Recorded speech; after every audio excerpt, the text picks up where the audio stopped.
see the world through other people's eyes. Now, empathy is a quality of character that can change the world.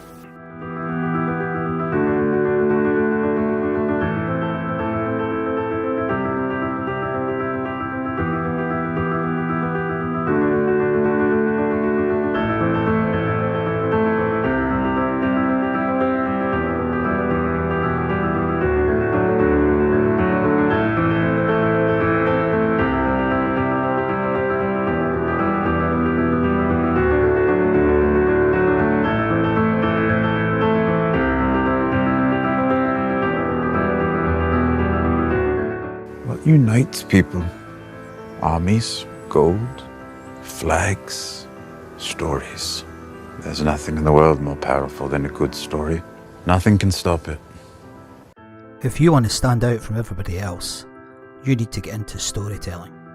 Draw a different frame around the same set of circumstances and new pathways come into view. Welcome to ARTEFACTLive with me, Scott MacArthur, where we look at the art and science of story. We don't care who you are, whether you're a bricklayer, a professor or a speaker, all we care about is you being a good storyteller. Thank God the drummers arrived. It's time to realise that facts tell, but it's stories that sell. Get me some nasty and get it now or someone's getting shot. And that's a niche of a niche of a niche of a niche of a niche. 1,000 comments. Selling a hemorrhoid cream to someone who's got hemorrhoids. Got a whip. I was born into a deep contradiction. This stuff's magic. Oh, that's so clever.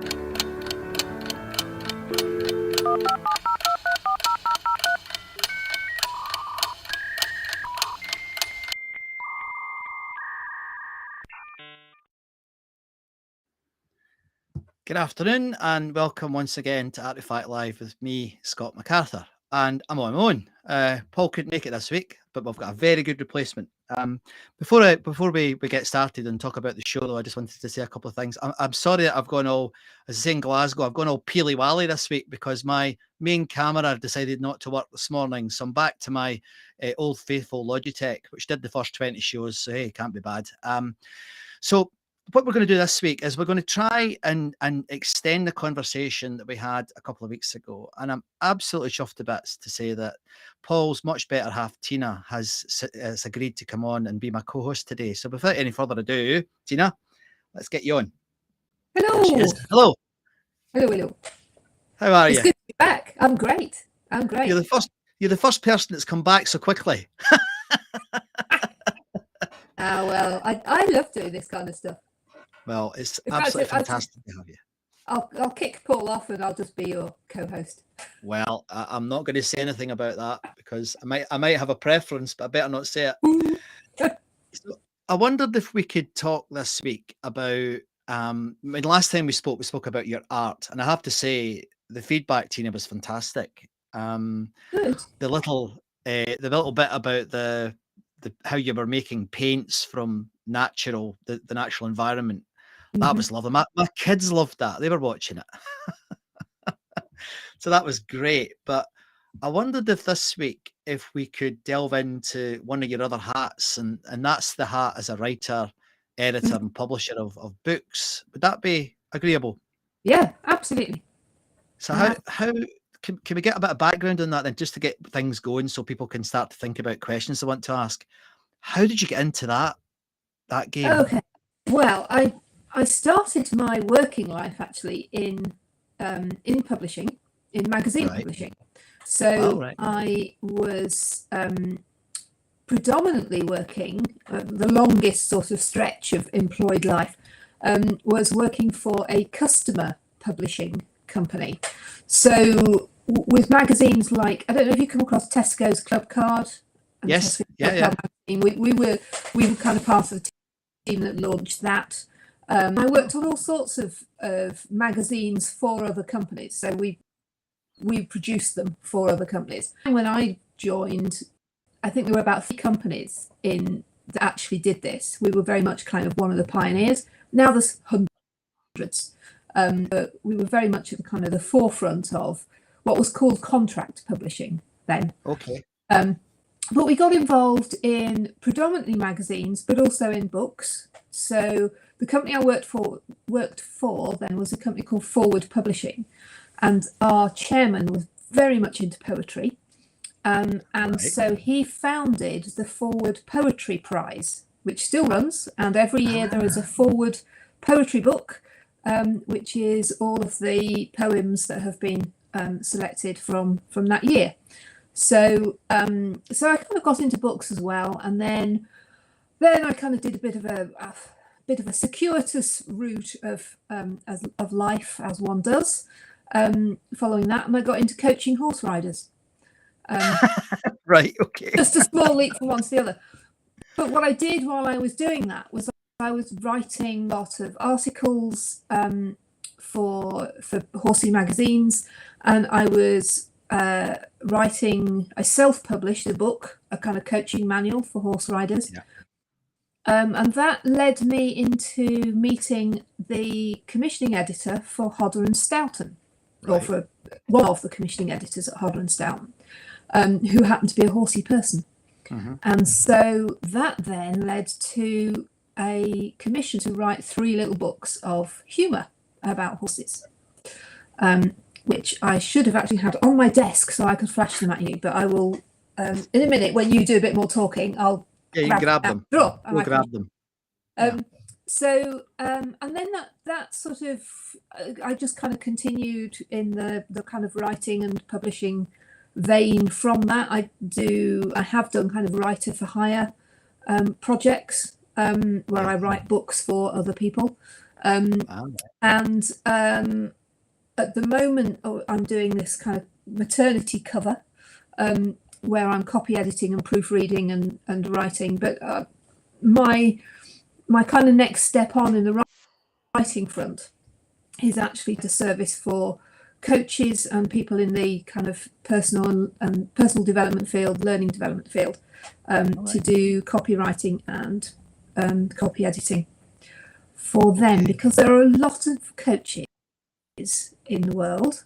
I had the experience both of being a coach and training to be a coach, because I did the whole kind of NLP route.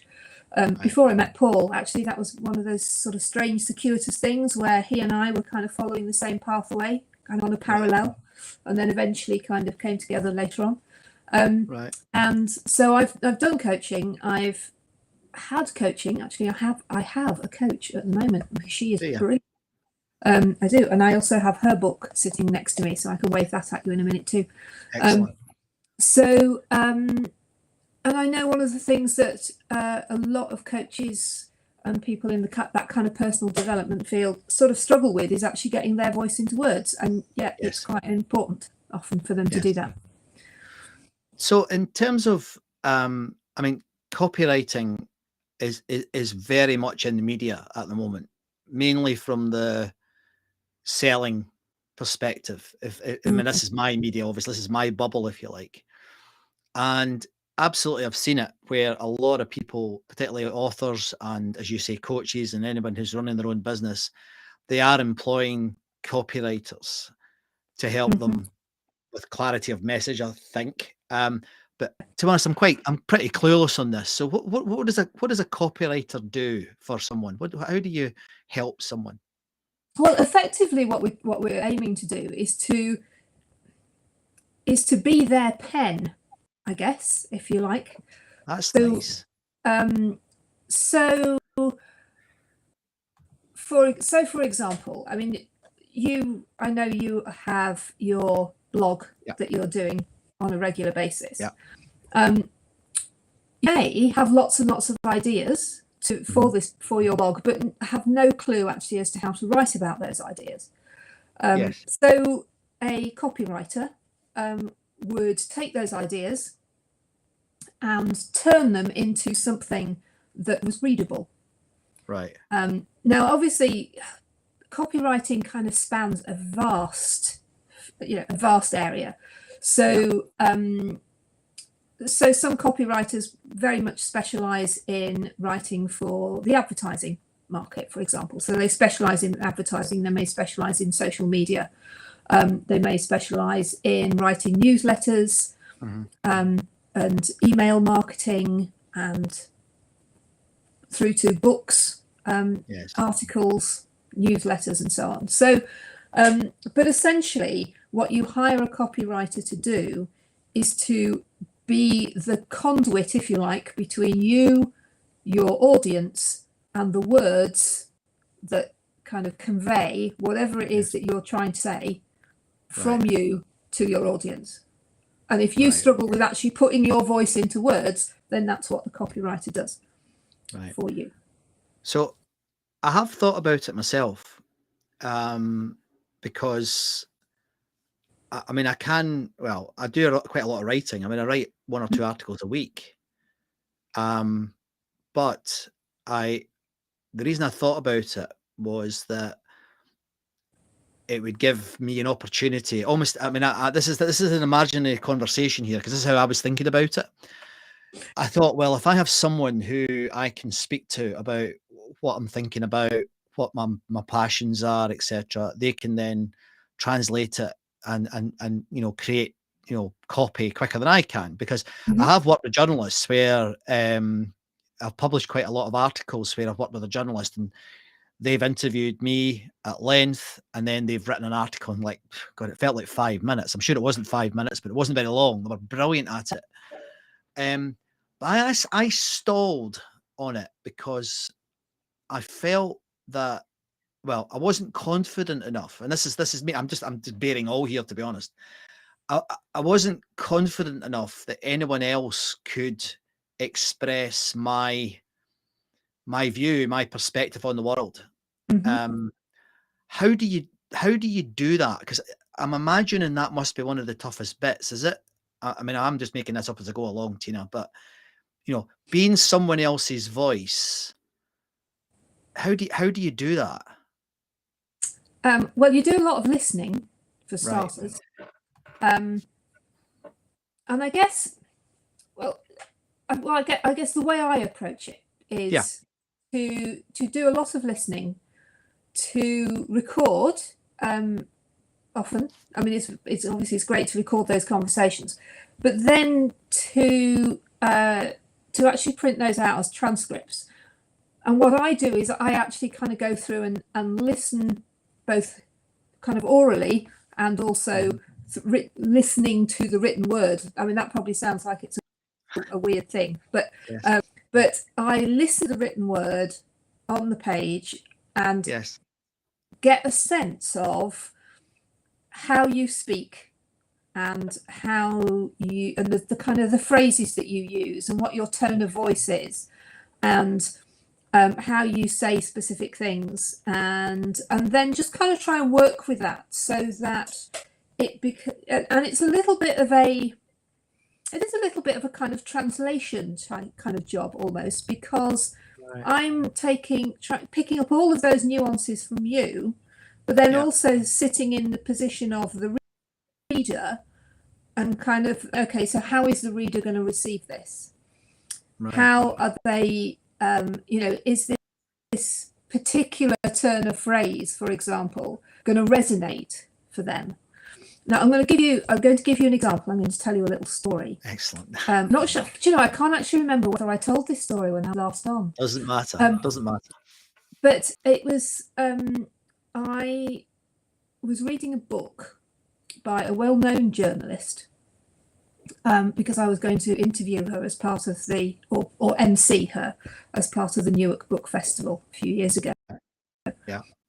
And she had a particular way of writing that she would start a sentence and then she'd go into brackets and then talk about something else, kind of related, but within the brackets could almost be an entire paragraph. And then at the end of that bracket, she'd go back into the original sentence. So you might have, this is obviously a device that she used, which worked. Yes. But in a book, actually, it was quite hard to read. Right.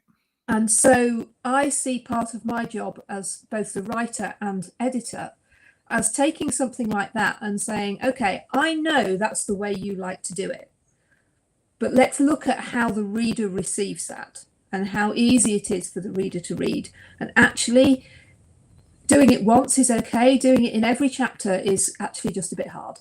Right. So let's look at how we can keep that same kind of tone of voice, that same sense of you, but also make it easy for the reader to read it. Mm-hmm.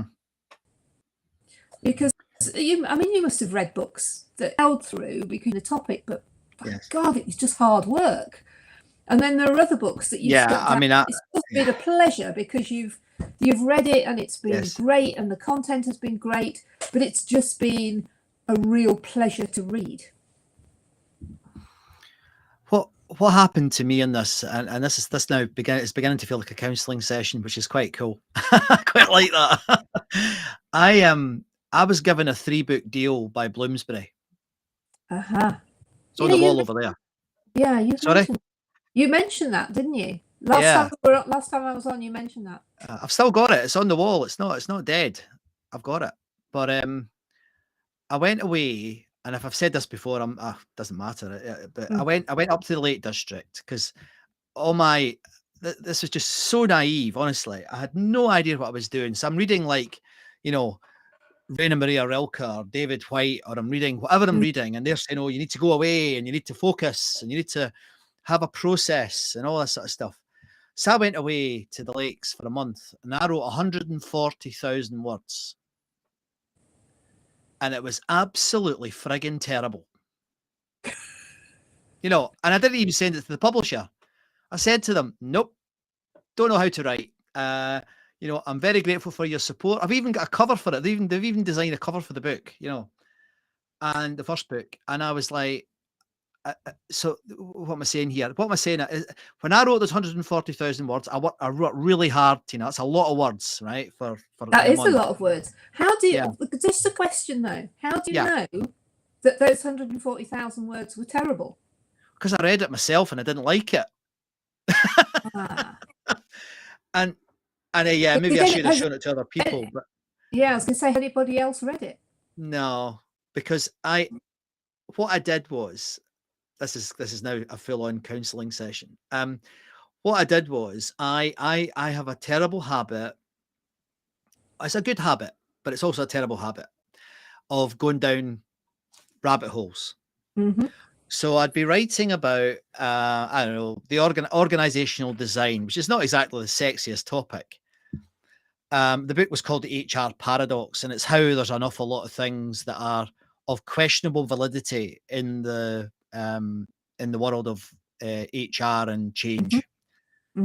I have to say things like NLP and the grief cycles and all these things are very questionable scientifically. And that was what the book is about. But what I kept doing, rather than focusing on, here's a review of the grief cycle and why it's basically nonsense. Learning styles, why it's basically nonsense, blah, blah. Rather than doing that, it was quite polemical, I guess. I went, organizational design. Where did that come from? So I dove right deep dive into American railroads and a daft Scotsman who came up with the first organizational chart and who he was and why he did it and how successful. And honest to God, it was terrible. I mean, it just felt, I learned a lot, Tina. And I learned that I was wrong with a lot of things as well. But it just didn't make sense to me. Now, since then, because I felt so bad about it, I almost wrote this dry academic type book, and that's not what I was aiming to do. I'm beginning to, and it sounds really wanky, but I'm starting to think like I've found my voice when I'm writing. And I think that's part of the way why I got to being with you today, because that has been about storytelling rather than about telling other people's stories, which I was doing a lot like a Simon Sinek or a lot of these journalists who write books. I started to realize that that's not the type of writer I am. I need to be talking about experiences and feelings and things that I've experienced in my own life. So I don't know where I'm going with this, but I think I do know where I'm going with this. But I think that step made me almost scared of working with a copywriter, because it's like, well, how are they going to possibly get underneath my skin? Because I don't even know what's underneath my skin sometimes. So I don't know. What does that make you think? How would you respond to that? Well, you see, I would say that part of the skill of being a copywriter is the skill of being able to get under the skin. Right. Okay. Often when you don't even know we're doing it. So we're just having a conversation and we're just having a chat. But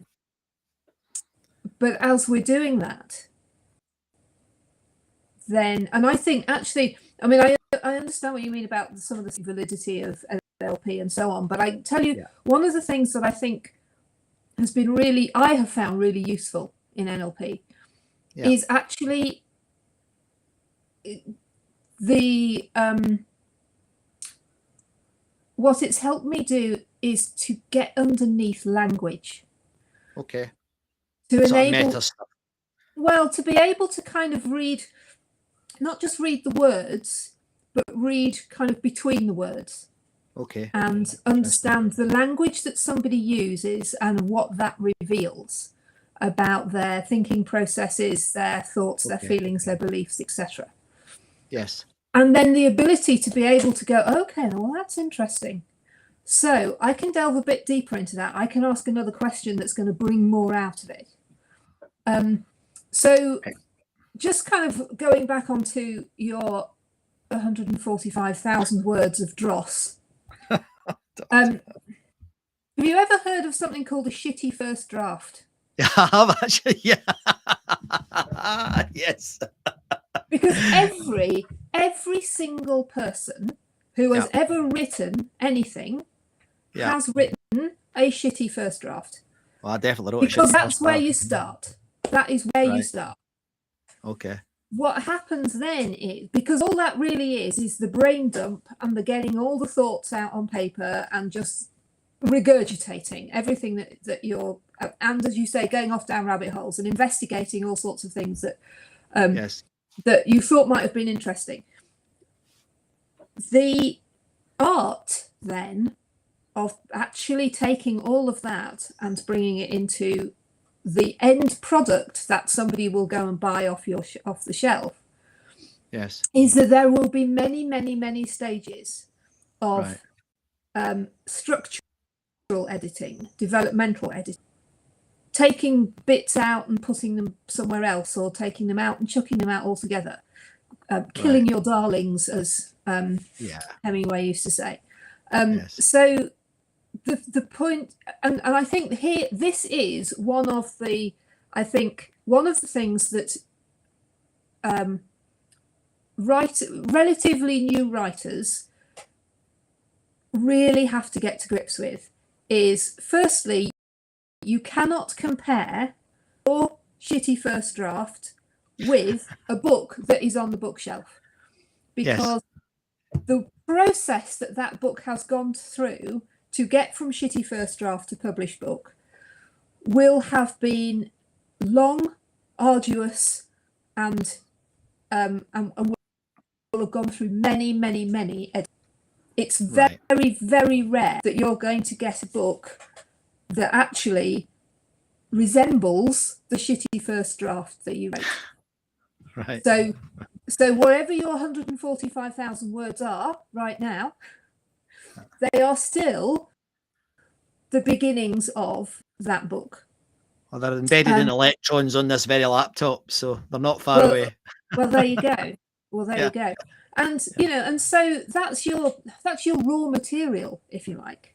Yes. From which the finished book will emerge, but it will emerge after a period of time.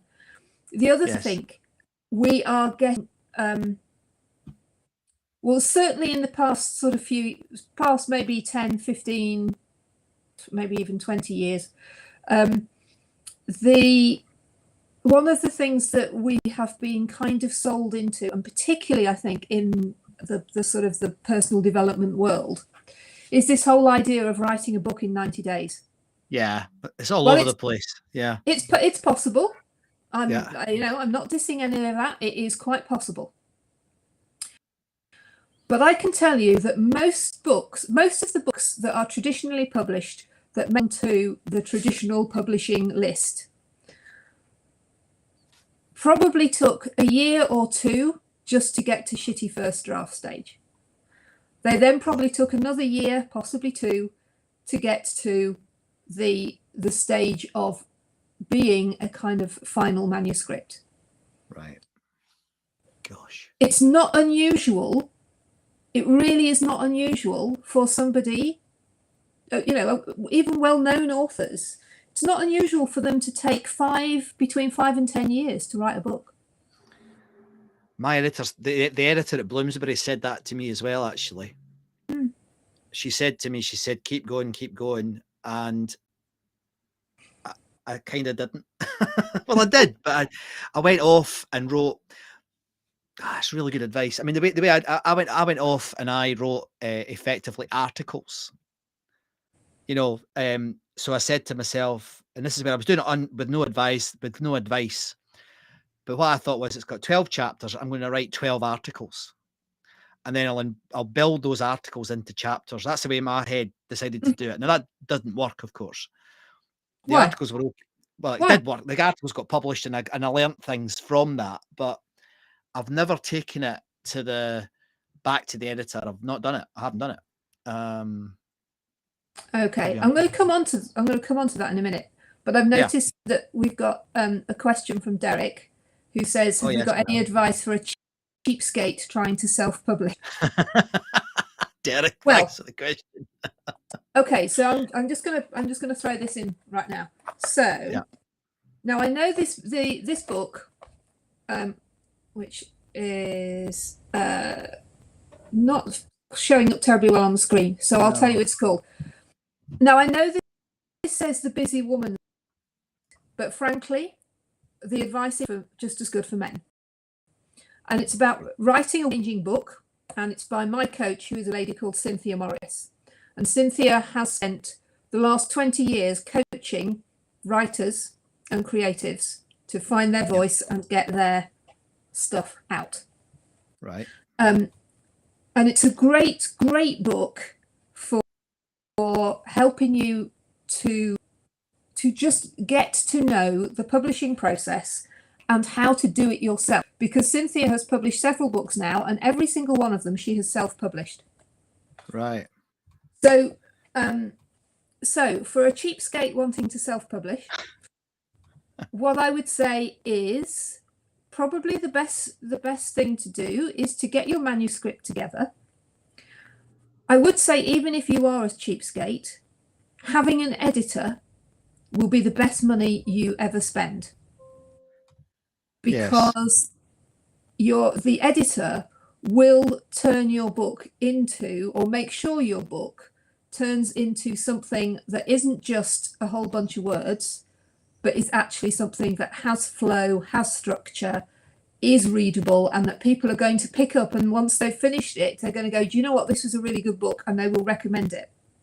Right. The value of an editor is just priceless. So so I would say, please, however cheapskate you are, please build in the cost of having an editor, right, because that's the best money you will ever spend. Right. Then the simple way of doing that is then to do something like Amazon Kindle, and because you can self-publish on those platforms very easily, and do it as an ebook, do it as an electronic book to start with, and then then you're going to have to do your work still in promoting it and telling people that it's there and getting people to download it and read it and so on. But that way you haven't got any outlay cost of actually printing copies. Yes. And so many people will read books on their Kindle or e-reader or whatever these days. So I would definitely say publish it as an ebook first, get response, get feedback, and then when you do it through something like Amazon, as much as I don't like Amazon and I really don't want to support Amazon, but the one thing that they do, and they do well, is that if your book is in their kind of list, if you like, if somebody orders it, no matter where they are in the world, it will be printed, and they order it as a print copy, it will be printed in their country. So there isn't a kind of there isn't the cost of having to ship it overseas, etc.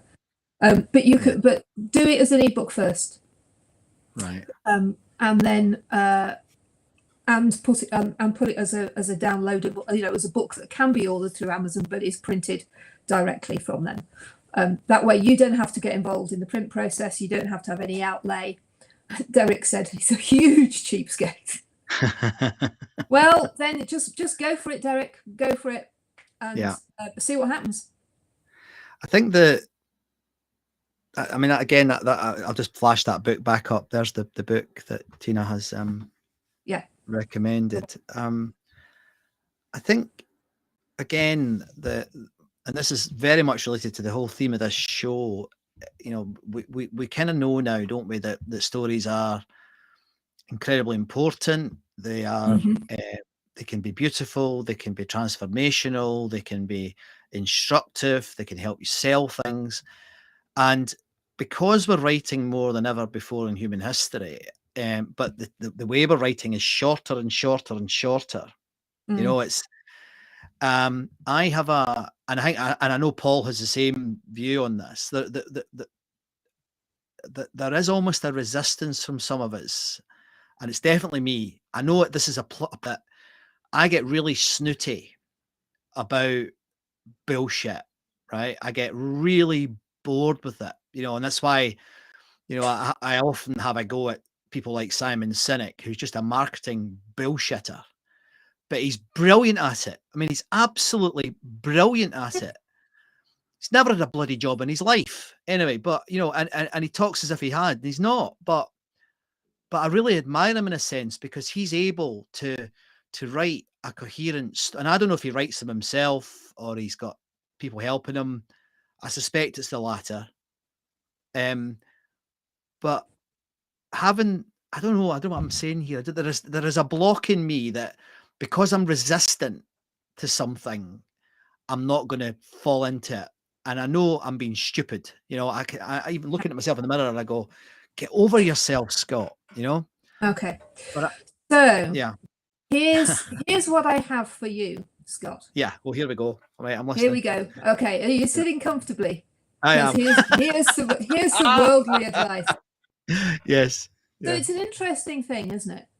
Yeah. If you were thinking about, let's say, for example, you've decided that one of the things that you would really like to do in your life is to play a piece of piano music.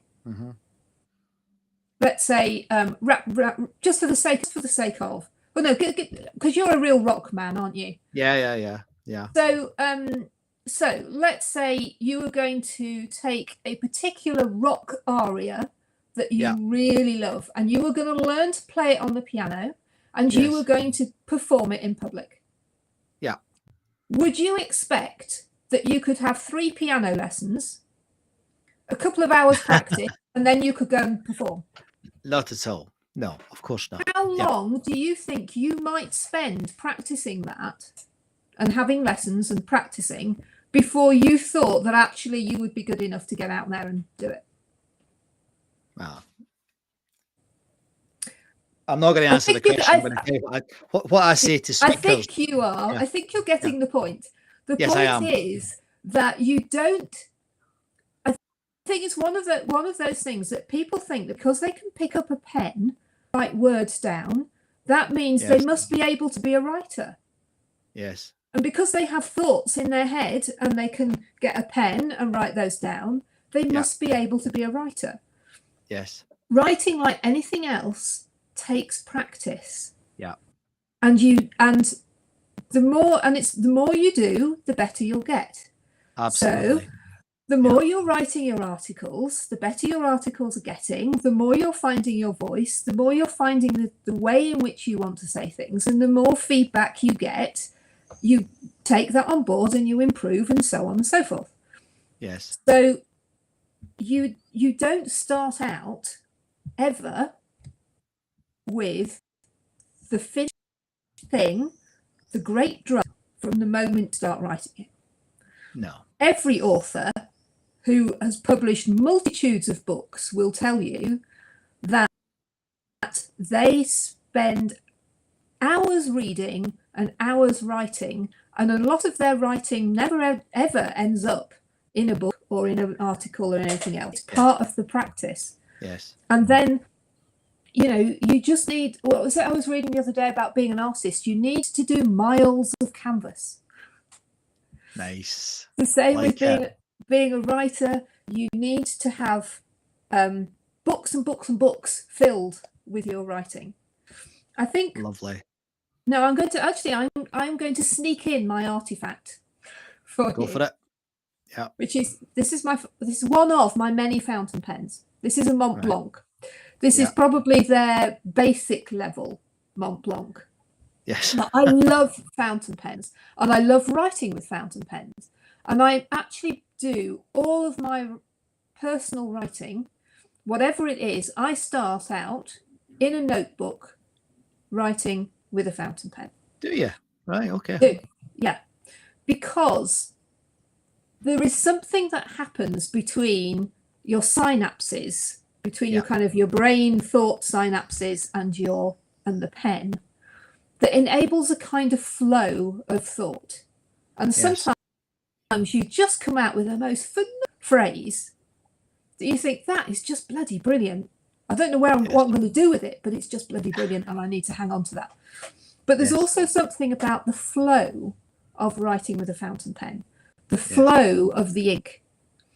And I mean, Paul's a huge fan of fountain pens. I have a favourite shop down in Hay-on-Wye, which is called Bartram's, and they are a stationery shop. And down in their basement, they have the most beautiful fountain pens in the world. But the little story that goes with this particular one is because I think this, although it is the basic Mont Blanc, I think it probably is the most expensive one. Yes. Because you remember the days, I don't know if they still do it, but the days when we had an American Express card and you used to collect points, your American Express point. Well, this was back in the days when I was working in publishing and working for the publishing, and so I would be having all sorts of expenses that I used my American Express card to pay, and then I would pay it back. So I think I got up to something like 30,000 points, and for 30,000 points you could have a Mont Blanc pen. So I've duly used my points to buy the pen, and then realised that actually this had probably cost me £30,000. Yes. Like the fact that it's £120 pen. Yes. Yes. It made me smile. So I always think of this as my 30 grand pen. Your 30 grand pen. Value is nothing. I love it. I love it. So if you were absolutely recommend to anybody who is writing, get a notebook and a fountain pen. And just keep writing all your thoughts, whatever your thoughts are, whatever your ideas are. Just keep writing, in your notebook with a fountain pen.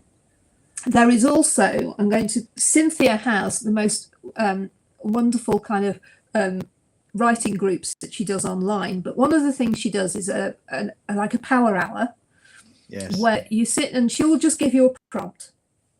Right. It could be anything. And the first prompt, you write for 15 minutes. And then that's it. Right. And then the next one, you'll write for 20. And then you might write for 25 minutes. And you literally just write. It's complete stream of consciousness. You write whatever comes up in response to that prompt that she gives you. Okay. Yeah. But this is a really good exercise to do for yourself. So you could take, in fact, I'm going to challenge you. Say you could. I am challenging you here and now, Scott MacArthur, to take your 145,000 shitty words, and I want you to take some of the ideas in that between now and the next Artifact Live. I want you to take 3 ideas from that with a fountain pen and a piece of paper, and I want you to do 20 minutes writing, just complete free writing, 20 on each of those 3 ideas. You going to do that? I'm up for that. Yeah. Good. Well up for that. You can photograph them and send them to me. Okay. Oh God, I really am getting counsel here, folks. I love the pressure. You see, that's great. I've no problem with that at all. Oh, good. Oh, Excellent. Derek, I'm glad you're loving this. This is great. Thank you. Yeah. Good. Excellent. So there you go. So, but that's, you know, the only way you get to be a good writer is just to keep writing.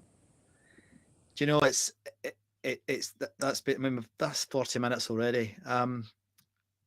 I've enjoyed that as well, because I think the other thing that the mistake, it's not really a mistake. Is it a mistake? I don't know what the hell it is. I mean, all the things you've said, I say something very similar, and Derek will vouch for it because he's heard me saying it, that almost identical things for professional speakers. Mhm. You know, one of the things I did in 2019 when I wanted to become a really good speaker, I was a decent speaker, but I wanted to become a really good speaker. I did a British pub tour. Oh, wow. I went out and spoke in 30 pubs all over the UK. And so, and actually Derek took photographs. So the fact that we had a really big one at the end with 280 people turned up. But I was in Birmingham with 2 people, and in Glasgow with 10, and Leicester with 4, and you know, it was unreal. It was brilliant. I mean, it was so good for my speaking, and I gained so much from that experience. And you've just told me to do the same thing, but with my writing. Exactly. Go on a pub tour, go on an intellectual pub tour with my pen. And I've got a nice fountain pen. Okay, I'm up for it. I'll do it. Good. I'll do it. So just before we finish, because can I keep you for another 10 minutes? Of course you can. There's a couple of what do you because of the new way that the way the world's changing in terms of publishing, and I know it's a hard life now for publishers. It's not the same as it used to be. I've got a pal who's just published a book, and after a year, and it's quite a good book. Well, I enjoyed it. He sold less than 200 copies. You know, he self-published it. I've got other guys that I know, and in fact, Derek knows them, who've written really shit books that have sold 20,000 copies. It just seems kind of there's a lot of luck involved. Is that true or not? There's a lot of marketing involved. That's why one of the reasons why it is particularly difficult. Thank you, Joanna. One of the reasons why it's particularly difficult now to get a publishing contract with a traditional publisher. Yeah. So the fact that you've got one with Bloomsbury is like gold dust. I know. Loads of folk have told me that, but so we won't waste it because I'm not going to let you. Okay. But one of the reasons why it's so difficult to get a traditional publishing deal is because publishers are in the market of selling books. Yes. So they want authors who already have a huge following of people. Yeah. Even if the book, you know, so you could get one of whom is a brilliant writer and has fantastic thoughts and has written the most fantastic book in the world, but nobody's ever heard of them. Yes. They've just stayed in their little ivory tower writing their books, and it's been great, but they have nobody beyond their immediate family and a couple of friends who actually know they exist. Yes. And you can get somebody else who writes basically crap, but they have got a mailing list of 10,000 people. Yes. Yes. They're going to get the publishing deal. Yes. Even though the book is nothing like as good as the other one, but they'll get the publishing deal because there's at least the possibility that the publisher could probably sell 1,000 books off that. Yes. Whereas they probably will struggle to sell 10 books off the other guy because the other guy hasn't got anybody who knows he exists. Yes. The other thing is that publishers their publishing companies and their book selling companies, they have a certain amount of marketing budget and publicity budget, but not a lot, which again is why they want somebody who has already got a huge following. It's why they churn out celebrity cookbooks and celebrity books of all kinds, Because, yeah, absolutely, Derek. Because those people have a following. If you've got, who's that lovely? Oh, the lovely girl who won Bake Off, Nadia, who now is on television, and put her on the cover of a book. You know, you are going to sell hundreds of thousands, probably, or at least tens of thousands. You know that. Yes. As a publisher, you know that. So how many cookbooks are you going to get her to do and have her name on? Yeah. And you know there will be a TV can go along with it. Yes. You have the most amazing home chef who produces fabulous food, but we don't know who she is unless she actually gets on to Bake Off. We don't know who she is. Yeah. Her cookbook, which could be vastly better than anything else out there on the market, it's just not going to get a look in. Yes. So what it boils down to is you need to build up a following. If you're going to publish a book and you want it to sell, you need to have people already in your pipeline who are waiting for it. If you want a traditional publishing deal, you're going to have to get a lot of those people up front before they'll even look at you. Yes. To self-publish, you will need to do a lot of marketing, a lot of publicity. You know your pub tour? You need to do that with your book. Yes. You really do. You need to if you've got a self-published book, you need to set yourself up a pub tour to go and talk about your book in the pub, and hopefully people will buy a few copies. Yes. Now, there's a vast array. There is a vast array of things you can do, obviously, to market and publish your book. But they're just the same things, really, as when you're marketing and publishing anything. You know, it's find your audience. Where are your audience? What are your audience reading? What's your audience watching? How do you get to get some of that audience's attention? Yes.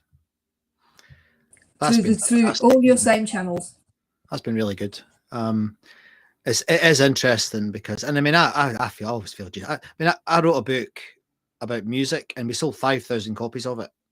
Oh yeah. We got inducted into the Rock and Roll Hall of Fame. We did all sorts of stuff. It was brilliant. But I had a big. While you're talking. Yeah. While you're talking, I'm going to find my.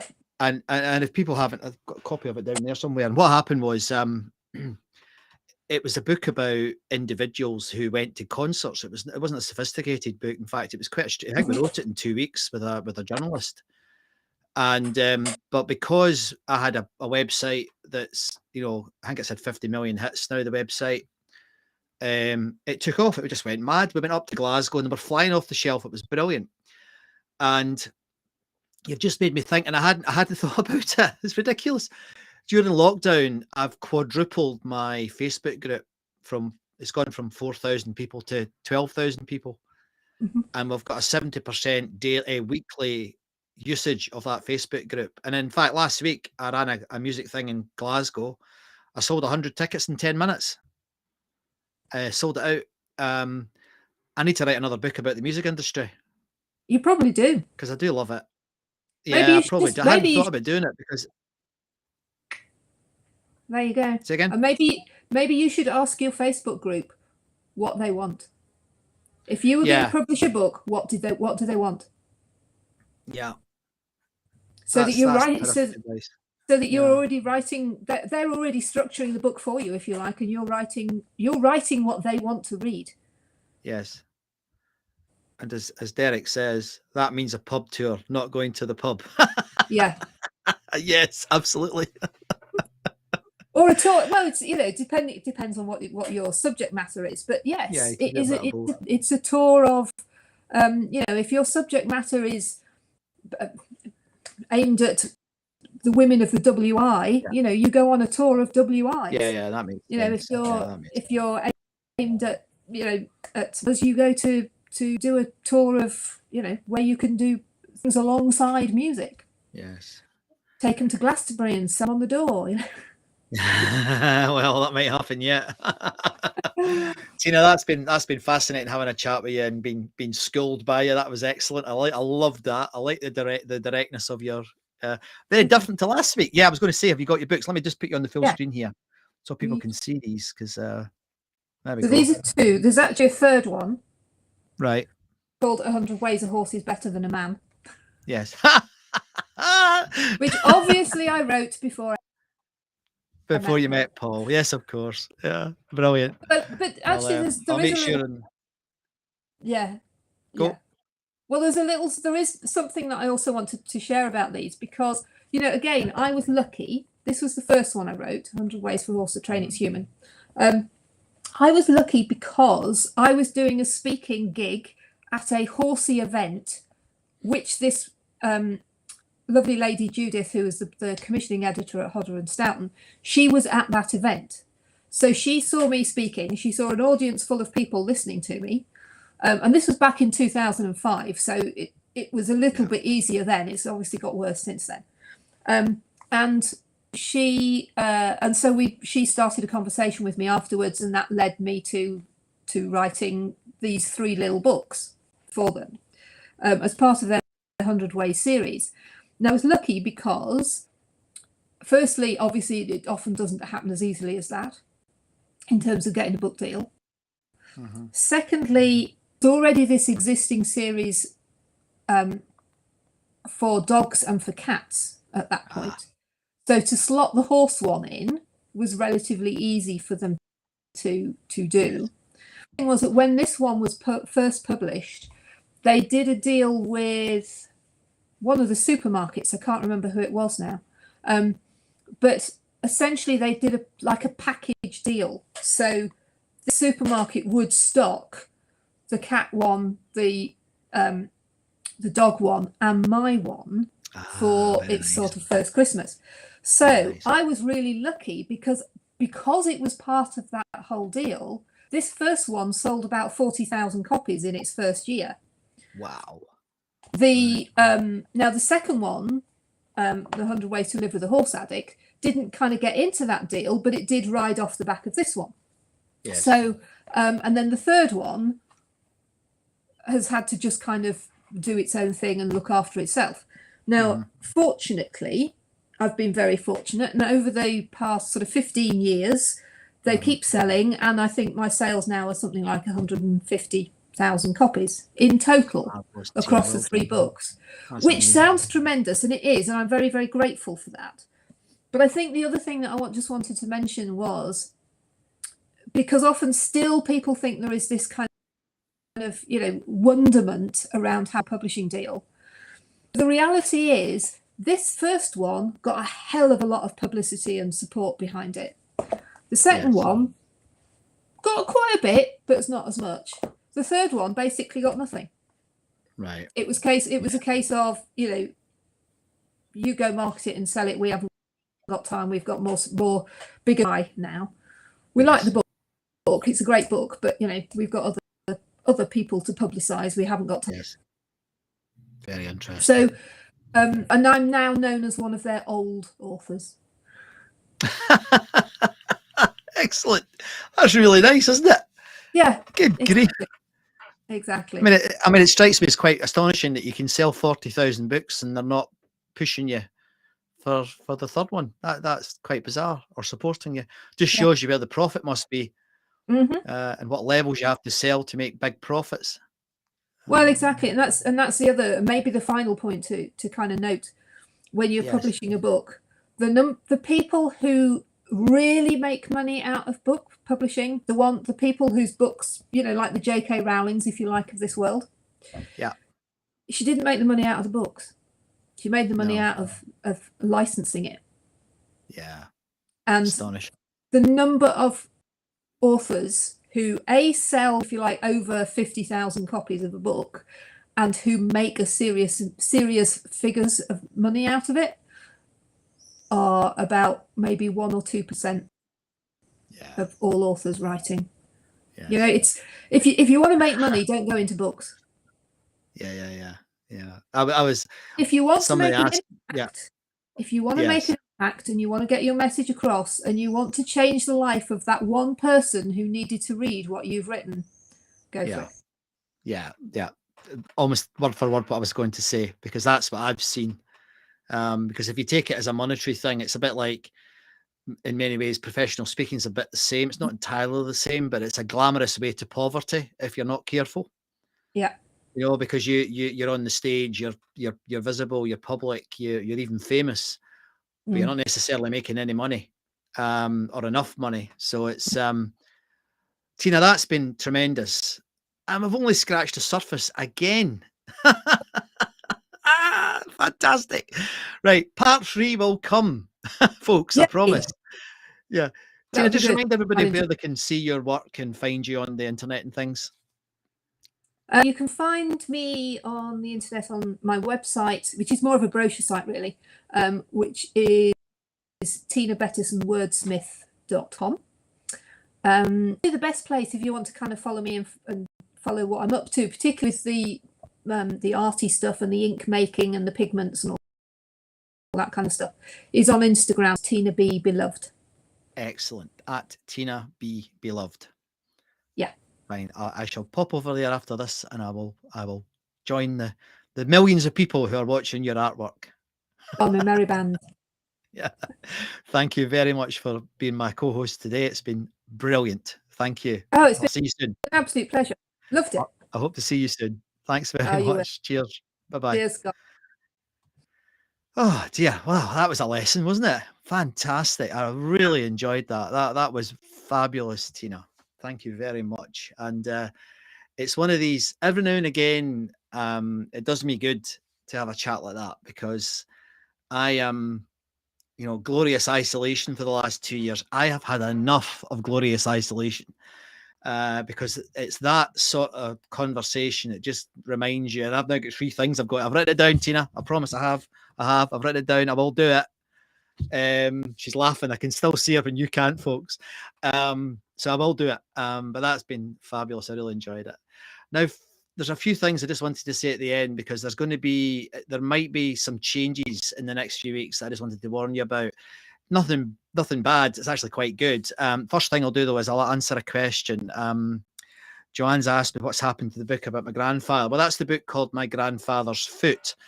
And it's building on the TEDx talk that I did with Paul, actually, just a couple of years ago now. I'm working on it. It's one of these, I think Tina's helped me with it already. This is a story about, my relationship with him, but it's more about presence and meditation and thoughtfulness and basically how one can approach life in a different way. So I think Joe, if I'm honest, I think it's becoming my priority of the 3 that I've got in my head. So let's just wait and see what happens. But I haven't forgotten about it. I'm desperate to get it out there, because I think it's a beautiful story that I'm very proud to be the conduit through which I can tell that story about what happened with my grandfather. So thanks for the reminder. I haven't forgotten, I promise. But other things that have been happening, quite weird. This show has now begun. This is the 72nd episode. And as you know, those of you who tune in every week or listen on replay, which is the majority of you, I've been doing this on my own for like 65 episodes. And then Paul has joined me for the last half a dozen or so, and Tina today. And I got contacted 2 weeks ago by a local radio station, Oxford Radio, and they've asked me to do this on the radio. It's not in the bag yet. We're still talking about commercials, etc. But wow, it was like I never expected that. So that was quite an astonishing thing to happen. So I'm delighted that that's happened. And in fact, they've also asked me to do the music thing I do on the radio as well, which is just even more bewildering. So I'm having to balance that. But next month, for the whole of July, I'm going to be teaching at Oxford. I'm going to be working on a summer school for a whole month, which is, I'm absolutely terrified. It's kids, so it's 13 to 18-year-olds. And I'm doing business studies, applied psychology and biology with them. So it's going to be really exciting, but it might mean that I've got some issues with Artefact, because I'm going to be on my feet on a Tuesday at this time. Paul and I had a chat about it, and he's going to certainly record one show later this week for us to broadcast, just with him hosting it. And I'm probably going to do the same with other guests, but we might have a little hiatus if we can't balance it out properly. So it's quite exciting. I'm chuffed about it, and there will definitely be stories. Derek, you said earlier there's bound to be stories. There will be stories, and I'm excited about it. But that's just to let you know what's happening. So listen, thanks very much for tuning in. As I always say, storytelling has just become so important to me in the last couple of years. And I do realize that it's important, more important than I ever thought it was, and that those stories can change the world. And keep your eyes open, folks, because this could be the week. This could be the week when your story could help change the world. Thank you very much for tuning in. My name is Scott MacArthur. That was Artefact Live. And hopefully somebody will be here next week. It might not be me, but I'll see you soon. Bye-bye.